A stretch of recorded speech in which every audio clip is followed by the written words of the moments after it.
ಇದರಿಂದ ಏನಾಗಿದೆ, ಇವತ್ತು ನಾವು ಇಲ್ಲಿ ಬಂದಂಥ ರೋಗಿಗಳಿಗೆ ಈಗ ನೆನ್ನೆ ಕೂಡ ಹೇಳಿದ್ದೆ ನಾನು, ಐಬಾಲ್ ಅಸೆಸ್ಮೆಂಟನ್ನು ಒಂದು ಪದ್ಧತಿಯನ್ನು ಇದೆ. ಏಕೆಂದರೆ ಸುಮಾರು BPL patients, below poverty line ಪೇಷಂಟ್ಸ್ಗೆ ನಾವು ಚಿಕಿತ್ಸೆ ಕೊಡಬೇಕಾದ್ರೆ ಕೆಲವರಿಗೆ ಕಾರ್ಡ್ ಇರೋದಿಲ್ಲ, ಕಾರ್ಡ್ ಕಳೆದೋಗಿರುತ್ತೆ, ಕಾರ್ಡಲ್ಲಿ ಅವ್ರ ಹೆಸರಿರಲ್ಲ ಅಥವಾ ಸ್ಪೆಲ್ಲಿಂಗ್ ತಪ್ಪಿರುತ್ತೆ. ಸೊ ಅದಕ್ಕೋಸ್ಕರ there are two types of book. One is your rule book, second is your humanitarian book. So sometimes we have to use your common sense and wisdom also to help these poor patients who are truly this thing. And ನನಗಂತೂ ಈ ಹಣ ಇಲ್ಲದೆ ಇದ್ದವರು ಯಾಕೆಂದರೆ ಬಡತನ ಅನ್ನೋದನ್ನ ನಾನು ಕಣ್ಣಲ್ಲೇ ನೋಡ್ಬೋದು. ಬಡತನ, ಒಂದು ರೋಗಿ ಬಂದಂಥ ಸಂದರ್ಭದಲ್ಲಿ ಬಡತನ ಅನ್ನೋದು ಅವ್ರ ಕಣ್ಣಲ್ಲಿ ಕಾಣುತ್ತೆ ಅಥವಾ ಅವ್ರ ಭಾವನೆಗಳಲ್ಲಿ ಕಾಣುತ್ತೆ. ಸೊ ಹೀಗಾಗಿ ಎಷ್ಟೋ ಜನ BPL ಕಾರ್ಡ್ ಇಲ್ಲದೇ ಇದ್ದಂಥ ಬಡವರಿದ್ದಾರೆ, ಅವರು ನಿರ್ಗತಿಕರಾಗಿರ್ತಾರೆ, ಕೆಲವ್ರಿಗೆ ಮನೆಯೇ ಇರಲ್ಲ. ಸೊ ಮನೆ ಇರಲ್ಲ ಅಂದರೆ ಏನಾಗುತ್ತೆ, ಅವ್ರಿಗೆ ಅಡ್ರೆಸ್ ಇಲ್ಲ ಅಂದರೆ BPL ಕಾರ್ಡ್ ಸಿಗಲ್ಲ. ಇನ್ನು ಕೆಲವರು ಎಷ್ಟೋ ಜನ BPL ಕಾರ್ಡ್ ನಾವು ರಿನ್ಯೂವಲ್ ಮಾಡ್ತೀವಿ ಅಂತ ತಗೊಂಡು ಸೊ ವಾಪಸ್ ಕೊಟ್ಟಿರಲ್ಲ ಅವ್ರಿಗೆ. ಸೊ ಹೀಗಾಗಿ we are working on A novel slogan that treatment first, payment next concept. And the second is life is important than the file. Third is humanity is priority. And we truly, literally, we are following all these things. So it's very, very important. Ivattu I have to really acknowledge the donors. So ಈಗ ನಮಗೆ ಸರ್ಕಾರ ನಿರಂತರವಾಗಿ 2006ನೇ ಇಸ್ವಿಯಿಂದ ನಾನು ನಿರ್ದೇಶಕನಾದಮೇಲೆ ಎಲ್ಲ ಸರ್ಕಾರಗಳು ನಮಗೆ ಸಹಕಾರ ಕೊಟ್ಟಿದೆ, ಉತ್ತೇಜನ ಕೊಟ್ಟಿದೆ. ಈಗಾಗಲೇ ಹೇಳಿದ್ದೀನಿ, ಧರ್ಮ್ ಸಿಂಗ್ ಅವರು ಟೈಮಲ್ಲಿ ನಾನು ನಿರ್ದೇಶಕನಾದೆ. ನಂತರ ಕುಮಾರಸ್ವಾಮಿ ಅವರು CM ಆದರು, ಯಡಿಯೂರಪ್ಪನವರಾದರು, ನಂತರ ಸಿದ್ದರಾಮಯ್ಯನವರಾದರು, ಈಗಲೂ ಆಗಿದ್ದಾರೆ. ನಂತರ ಬಸವರಾಜ ಬೊಮ್ಮಾಯಿ ಅವರು, ಸದಾನಂದ ಗೌಡರು, ನಂತರ ಜಗದೀಶ್ ಶೆಟ್ಟರ್, ಎಲ್ಲರೂ ಕೂಡ ಈ ಸಂಸ್ಥೆಗೆ ಸಹಾಯ ಹಸ್ತ ನೀಡಿದ್ದಾರೆ. ನನ್ನ ಅರ್ಥದಲ್ಲಿ ಒಂದು ಸಂಸ್ಥೆ ಚೆನ್ನಾಗಿ ಮುಂದುವರಿಬೇಕಾದ್ರೆ ಕೇವಲ ಅನುದಾನ ಇದ್ದರೆ ಸಾಲದು. ಬಹಳ ಮುಖ್ಯವಾದದ್ದು ಇದಕ್ಕೆ ನಾವು ಇಂಗ್ಲೀಷಲ್ಲಿ ಹೇಳ್ತೇವೆ, ನಿಜವಾದ ಇನ್ಸೆಂಟಿವ್ ಒಂದು ಸಂಸ್ಥೆ ಚೆನ್ನಾಗಿ ನಡೀತಾ ಇದ್ದಾಗ non interference is one of the biggest incentive for the growth of an organisation. So ಆ ರೀತಿ ಮಾಡಬೇಕಾಗುತ್ತೆ. ಸೊ ಇವತ್ತು ಇಲ್ಲಿ ನಾನು ಆ್ಯಸ್ ಎ ಡೈರೆಕ್ಟರ್, ನಾನು ಕೇವಲ ಡೈರೆಕ್ಟ್ರಾಗಿ ಕೆಲಸ ಮಾಡಿಲ್ಲ, ಇಲ್ಲಿ ನಾನು ಒಬ್ಬ ಡಾಕ್ಟ್ರಾಗಿ ಕೆಲಸ ಮಾಡಿದ್ದೇನೆ. ಬಹುಶಃ ನಾನು ಪ್ರತಿನಿತ್ಯ ನೀವು ನೋಡಿರ್ಬೋದು ಎಲ್ಲ, ನಾನು ಬೇರೆ ನಮ್ಮ ತಜ್ಞ ವೈದ್ಯರಿಗಿಂತ ಜಾಸ್ತಿ ರೋಗಿಗಳನ್ನು ನೋಡ್ತೇನೆ. ಏನೋ ಅವರಿಗೆ ಯಾವ ರೀತಿ ಅಂದರೆ ಎಷ್ಟೋ ಸರಿ ನನಗೆ ಹೇಳ್ತಾರೆ, ನೀವೇ ಬಂದು ನೋಡಬೇಕು. ನಾನೇನು ಮಾಡ್ತೀನಿ, ಅದನ್ನೆಲ್ಲ ನಾನು ಬರ್ಕೊಂಡಿರ್ತೀನಿ. ಮನೆಗೆ ಹೋಗೋದಕ್ಕೆ ಮೊದಲು ಸಂಜೆ ನಾನು ಹೋಗಿ ನೋಡ್ಕೊಂಡು ಹೋಗ್ತೀನಿ. ಅವರು ನಮ್ಮ ಯೂನಿಟ್ ಪೇಷಂಟ್ ಆಗದೇ ಇದ್ದರೂ ಕೂಡ ಸೊ ಆ ರೀತಿ ನಾವು ಕೆಲಸ ಮಾಡಬೇಕಾಗುತ್ತೆ. ಬಹಳ ನಮ್ಮ ವೈದ್ಯಕೀಯ ಚಿಕಿತ್ಸೆ ವ್ಯವಸ್ಥೆಯಲ್ಲಿ ಇವತ್ತು ನಾವು ಇನ್ನೂ ಕೂಡ ಆಯಿತು, ತಂತ್ರಜ್ಞಾನ ಎಲ್ಲ ಬಂದಿದೆ, ಎಲ್ಲ ಇವತ್ತು ಟೆಕ್ನಾಲಜಿ ಇದೆ, ಇವತ್ತು ಆರ್ಟಿಫಿಷಿಯಲ್ ಇಂಟೆಲಿಜೆನ್ಸ್ ಇದೆ, CT, MRI, cath lab, echo ಎಲ್ಲ ಇದೆ. ಬಟ್ ನಮ್ಮ ಸಾಮಾನ್ಯ ಜ್ಞಾನ ಬಹಳ ಮುಖ್ಯವಾದದ್ದು. ಅವಶ್ಯಕತೆ ಇದ್ದರೆ ಮಾತ್ರ ಚಿಕಿತ್ಸೆ ಕೊಡಬೇಕು. ನಾವು ಎಷ್ಟೋ ಸರಿ ನಾನು ನೋಡಿದ್ದೇನೆ, ಕೆಲವು ಕಡೆ ಆಗಲೇ ಬಂದು ನಮಗೆ ಹೇಳ್ತಾರೆ, ಸರ್ 2 ದಿವಸದಲ್ಲಿ ಆಪ್ರೇಷನ್ ಮಾಡಬೇಕು, 3 ದಿವಸದಲ್ಲಿ ಮಾಡಬೇಕು ಅಂತ ಹೇಳಿರೋ ಸನ್ನಿವೇಶಗಳನ್ನು ನಾವು ಪರೀಕ್ಷೆ ಮಾಡಿ ನೋಡಿದರೆ, ಅದಕ್ಕೋಸ್ಕರ ಇವತ್ತು ಏನೇ ಟೆಕ್ನಾಲಜಿ ಇದ್ದರೂ ಕೂಡ ನಾವು 3 T's ಆರ್ ಇಂಪಾರ್ಟೆಂಟ್ ಅಂತ ಹೇಳ್ತೀವಿ. ಅದನ್ನು ಎಲ್ಲ ವೈದ್ಯರುಗಳು ಇವತ್ತಿಗೂ ಕೂಡ ಅದು ರಿಲೆವೆಂಟು, ಪ್ರಸ್ತುತ. 3 T's ಅಂದರೆ ಏನು? Talk, touch and treat. So patient ಜೊತೆ ಮಾತಾಡಬೇಕು, ಪೇಷಂಟ್ಸ್ನ ಮುಟ್ಟಿ ಪರೀಕ್ಷೆ ಮಾಡಬೇಕು, ನಂತರ ಟ್ರೀಟ್ಮೆಂಟ್ ಕೊಡಬೇಕು. ಸೊ ಆವಾಗ ನಾವು ಉತ್ತಮವಾದಂಥ ಚಿಕಿತ್ಸೆಯನ್ನು ಕೊಡಲಿಕ್ಕೆ ಸಾಧ್ಯ. ಆ ಕಲ್ಚರ್ ಕೂಡ ಇಲ್ಲಿದೆ.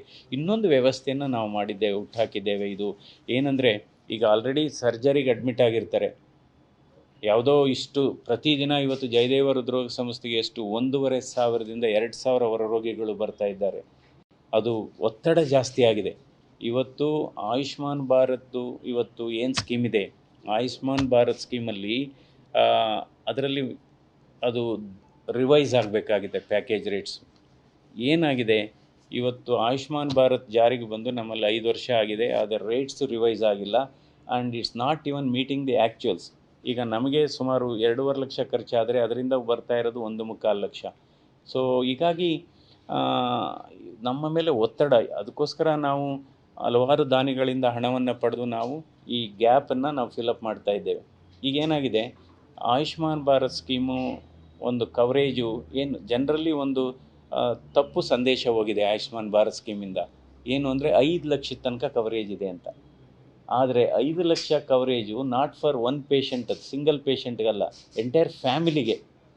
ಸೊ ಹಲವಾರು ಇವತ್ತು ಪ್ರೊಸೀಜರ್ಸು 3 ಲಕ್ಷ ಆಗುತ್ತೆ, ಅಂದರೆ ಆ್ಯಕ್ಚುಯಲ್ ಕಾಸ್ಟ್ ಆಗೋದು. ಬಟ್ ನಮಗೆ ಬರೋದು 1.25 ಲಕ್ಷ, ಇನ್ನು 1.25 ಲಕ್ಷ.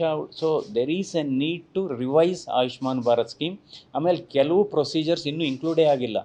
ಸೊ ಅಟ್ಲೀಸ್ಟು ಈ ಇನ್ಕ್ಲೂಡ್ ಆಗಬೇಕು. ಆಗ ಅದರ್ವೈಸ್ ಏನಾಗುತ್ತೆ, BPL ಕಾರ್ಡ್ ಇಟ್ಕೊಂಡು ಬರ್ತಾರೆ, ಅವ್ರ ಪ್ರಕಾರ ಏನು ಎಲ್ಲ. ಆಮೇಲೆ ಇಲ್ಲಿ ಬಂದು ಗಲಾಟೆ ನೋಡಿ, ನಾವು BPL ಕಾರ್ಡ್ ಇದ್ದರೂ ಮಾಡ್ತಾ ಇಲ್ಲ, ಯಾಕೆಂದರೆ ಆ ಪ್ರೊಸೀಜರ್ಸ್ ಇನ್ನೂ ಇನ್ಕ್ಲೂಡ್ ಆಗಿಲ್ಲ, ಕೋಡ್ ಆಗಿಲ್ಲ. ಸೊ ಹೀಗಾಗಿ ಇವತ್ತು ಆಯುಷ್ಮಾನ್ ಭಾರತ್ ಸ್ಕೀಮನ್ನು ನಾವು ತಿರ್ಗಾ ರಿವಿಸಿಟ್ ಮಾಡಬೇಕು. ನಿಜವಾಗ್ಲೂ BPL ಪೇಷಂಟ್ಸ್ಗೆ ಅದು ಹೆಲ್ಪ್ ಆಗೋದಾದರೆ. ನಂತರ ಇನ್ನೊಂದು, ಇಡೀ ಕರ್ನಾಟಕದಲ್ಲಿ ಪ್ರಪ್ರಥಮ ಬಾರಿಗೆ ಅಂಬೇಡ್ಕರ್ ಮೆಡಿಕಲ್ ಏಡ್ ಸ್ಕೀಮನ್ನು ನಾನು ಇಂಟ್ರೊಡ್ಯೂಸ್ ಮಾಡಿದೆ.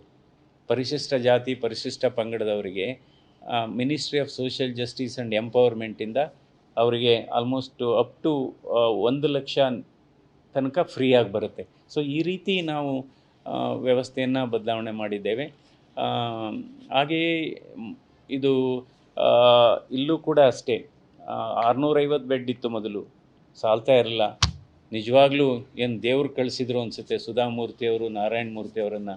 ಈಗ ಪಕ್ಕದಲ್ಲೇ 350 ಬೆಡ್ ಹಾಸಿಗೆಯನ್ನು ನೀವು ನೋಡಿದಿರಿ. ಅದ್ಭುತವಾದಂಥ ವಿಶ್ವದರ್ಜೆ ಆಸ್ಪತ್ರೆಯನ್ನು ಕಟ್ಟಿಸ್ಕೊಟ್ಟಿದ್ದಾರೆ.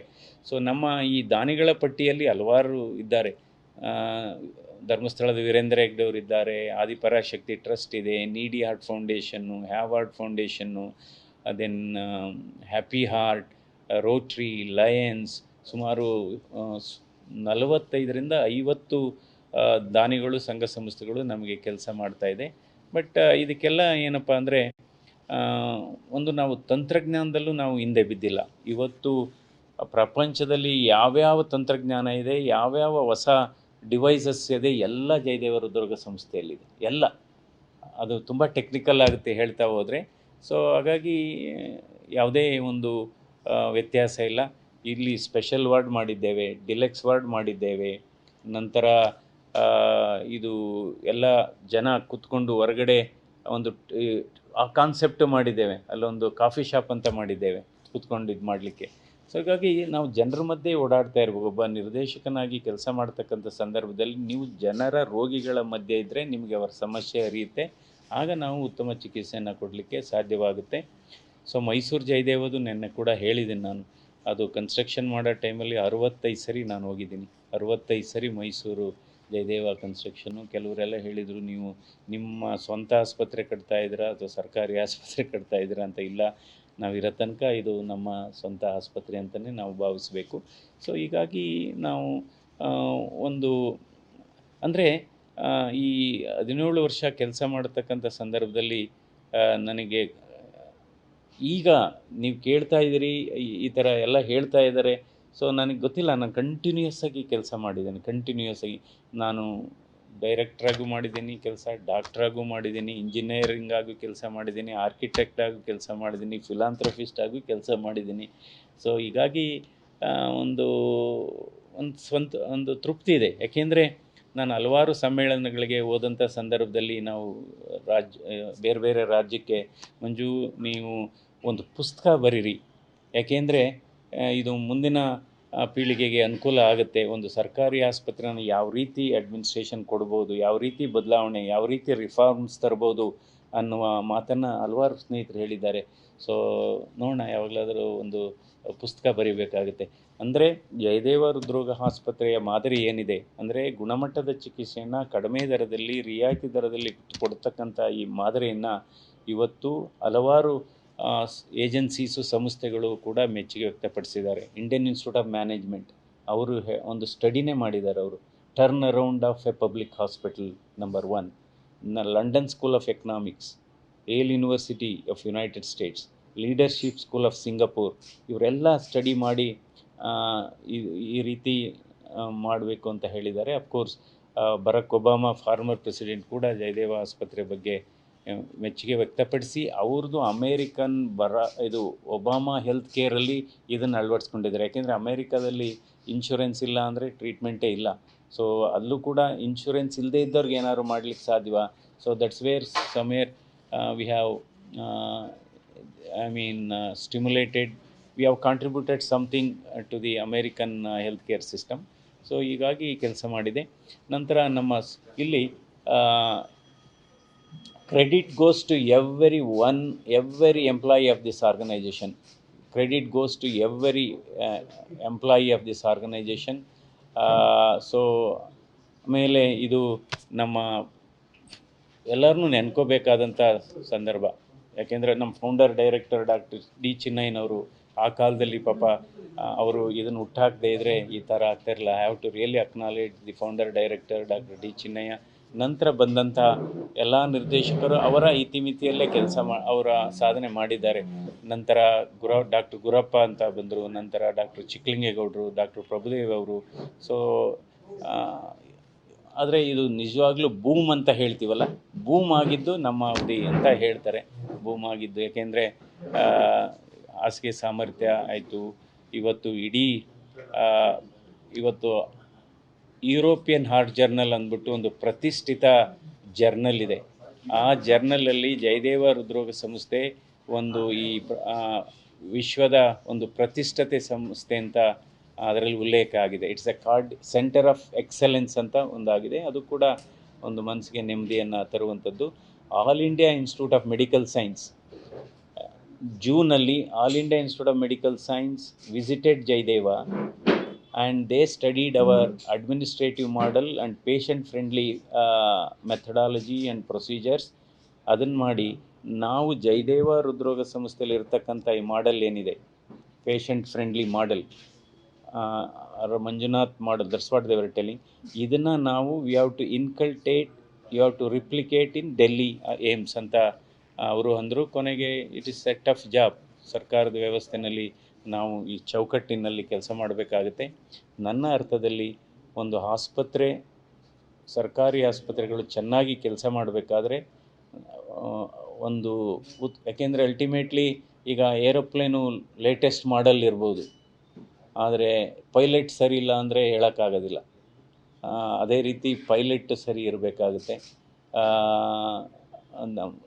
ಲೀಡರ್ಶಿಪ್ ಕ್ವಾಲಿಟೀಸ್ ಇರೋರು, ಟೀಮ್ ಕಾನ್ಸೆಪ್ಟ್ ಇರೋರು, ಕೈಂಡ್ನೆಸ್ ಇರೋರನ್ನ ಸೆಲೆಕ್ಟ್ ಮಾಡಬೇಕಾಗುತ್ತೆ.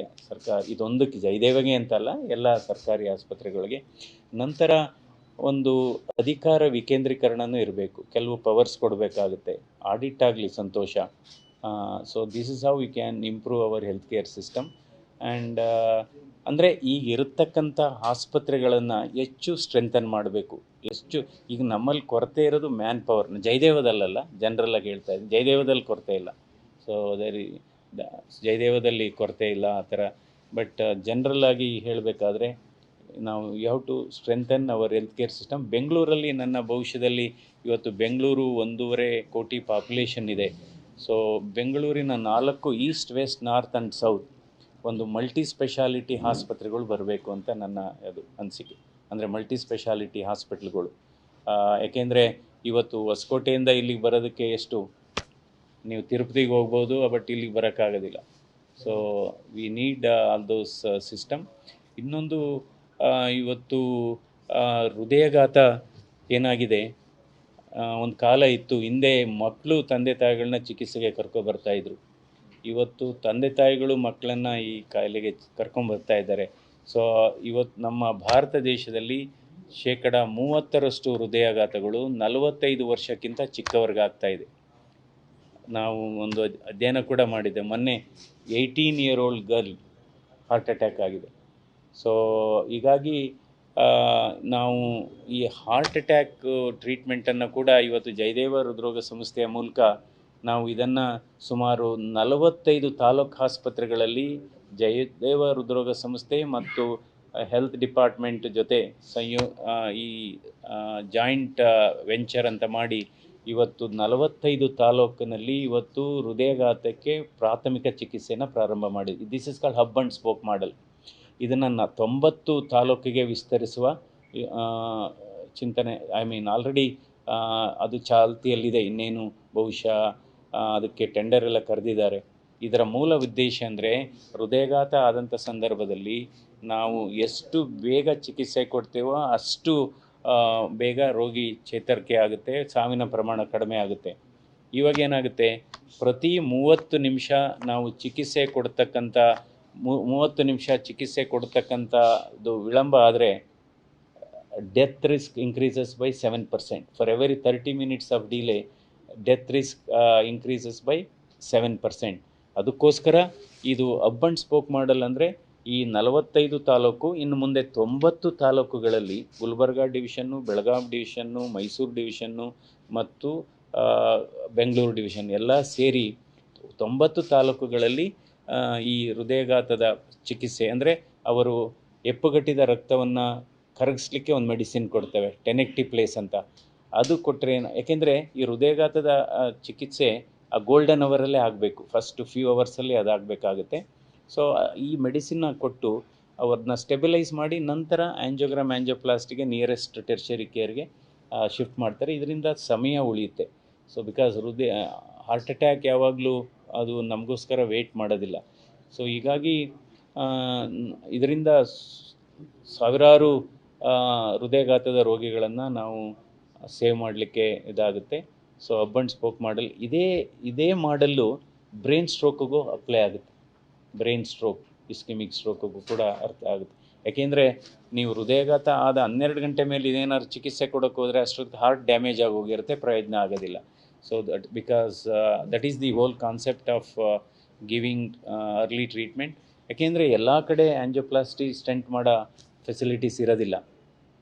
ಇದಕ್ಕೆ ಒಂದು ಏಜೆನ್ಸಿ ಕೂಡ ಅಪಾಯಿಂಟ್ ಮಾಡಿದ್ದಾರೆ. ಆ ಏಜೆನ್ಸಿ ಕೋಆರ್ಡಿನೇಟ್ ಮಾಡ್ತಾರೆ. ಅವರಿಗೆಲ್ಲ ತಾಲೂಕು ಆಸ್ಪತ್ರೆಯಲ್ಲಿ ಟ್ರೈನಿಂಗ್ ಎಲ್ಲ ಕೊಟ್ಟಾಗಿದೆ. ನಂತರ ಈ ಏಜೆನ್ಸಿಯವರೇ 108 ಆ್ಯಂಬುಲೆನ್ಸಲ್ಲಿ ಶಿಫ್ಟ್ ಮಾಡಲಿಕ್ಕೆ ಕೋಆರ್ಡಿನೇಟ್ ಮಾಡ್ತಾರೆ, ಅಲರ್ಟ್ ಮಾಡ್ತಾರೆ. ಈಗ ನೋಡಿ, ಇದು ಕೋಲಾರದಿಂದ ಜಯದೇವಾಗೆ ಇಷ್ಟು ಗಂಟೆಗೆ ಈ ಪೇಷಂಟ್ ಬರುತ್ತೆ ಅಂತ ಅಲರ್ಟ್ ಆಗುತ್ತೆ. ನಂತರ this is how the system is working. News first, ನಿರ್ಭೀತಿಯಿಂದ ನಿಮ್ಮ ಪರವಾಗಿ.